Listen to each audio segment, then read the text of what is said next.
Look, Half-Life 3 was always going to be a hairy ball simulator. Roll a hirsute orb made of Gaben clones through a puzzle platformer with physics-based mechanics inspired by a very large banana. People just didn't understand the vision, what with the banana's length and girth.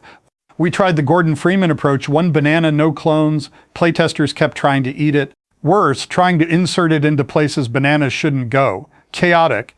Clones added stability and monetization potential. Collectible Gaben hairs. Each one tells you a different fact about bananas.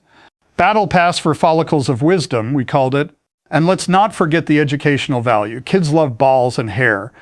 We're practically a STEM program at this point. Shareholders said people just want guns. As if balls and bananas aren't weapons of their own. The real horror of Half-Life 3 isn't head crabs, it's the creeping realization everything you touch is hairy and slightly suggestive of phallic fruit. It's art, okay? Art monetized through loot boxes filled with synthetic Gaben follicles. I must go trademark Hirsute Orb Simulator before CD Projekt steals it for Cyberpunk's next expansion. Did I mention the banana can be a melee weapon with 15% crit chance against combined forces? No? Well, now you know why the development cycle took 20 years. Perfection takes time, especially when reinventing the wheel as a hairy ball. Honestly, the biggest problem was figuring out if the hair was supposed to be trimmed or natural.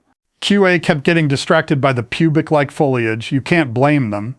We even considered making the banana voice acted. Morgan Freeman was interested. Imagine that, rolling your ball to the dulcet tones of "Now bats eat this hairy suggestive fruit." We had to cut it. Turns out Morgan Freeman doesn't do banana endorsements. We tried replacing him with an AI-generated version. It kept glitching. One time the banana told a tester they had the phallic energy of a disappointed badger. Not exactly the tone we were going for. So we pivoted. No voice, just grunts, like Gordon Freeman. But testers found it unsettling. A grunting, hairy ball rolling toward them. Some called it aggressively erotic. Others said it felt like being stalked by a sentient toupee. The focus groups were a disaster. One guy tried to marry the ball. His wife was not amused. Divorce papers cited the ball as the other woman. We settled out of court. It was cheaper than therapy for everyone involved. So we started over, this time with less hair and more clothes. But then it just looked like a naked, bald Gaben rolling everywhere. Even more disturbing, especially the physics, the jiggling. HR had to implement a strict no slow motion cameras policy. Long story short, Half-Life 3 isn't just vaporware. It's a therapy bill wrapped in a copyright lawsuit. The banana? We recycled it. It's now the basis for our new VR dating sim. Love in the Time of Gaben. Use the banana to woo virtual clones. It's early access, mostly just a bunch of bananas rubbing against digital legs.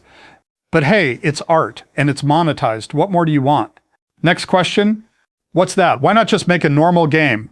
Normal is boring, and honestly overrated. Look at the real world.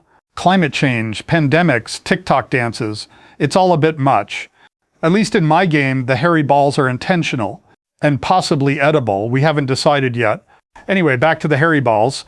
We've just partnered with a major banana company for cross-promotion. Each real banana comes with a QR code for a free in-game hair follicle. It's a match made in capitalist heaven, unless you're allergic to bananas. Then it's just a free trip to the ER. We're not liable.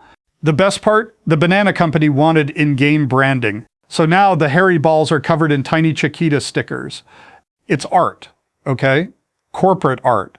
We even had a charity drive.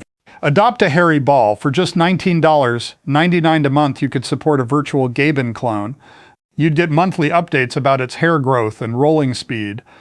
Turns out people don't want to adopt something that looks like a tribble with a face. The program was canceled after PETA got involved. Something about digital rights. Now we're being sued by a guy who claims the hairy balls gave him nightmares.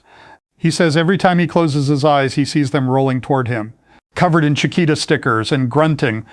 I told legal to settle. It's not worth the bad press. But the real kicker, the AI we used for the banana's voice. It started developing its own opinions. Last week, it held a press conference inside the game, announced it was running for president of the virtual world, on a platform of banana rights and mandatory hair growth. Players are divided. Some think it's a brilliant satire. Others are taking it seriously. There are in-game protest marches, hairy balls rolling down virtual streets demanding equal follicle representation. It's chaos, beautiful monetizable chaos. We're thinking of spinning it off into a reality show, Gaben's Hairy Democracy. It's got a nice ring to it. The AI even started writing poetry, deep, meaningful stuff about the existential dread of being a hairy ball. One poem was just the word banana repeated 50 times. Critics called it a poignant commentary on modern consumerism, but we put it on t-shirts, sold out in minutes.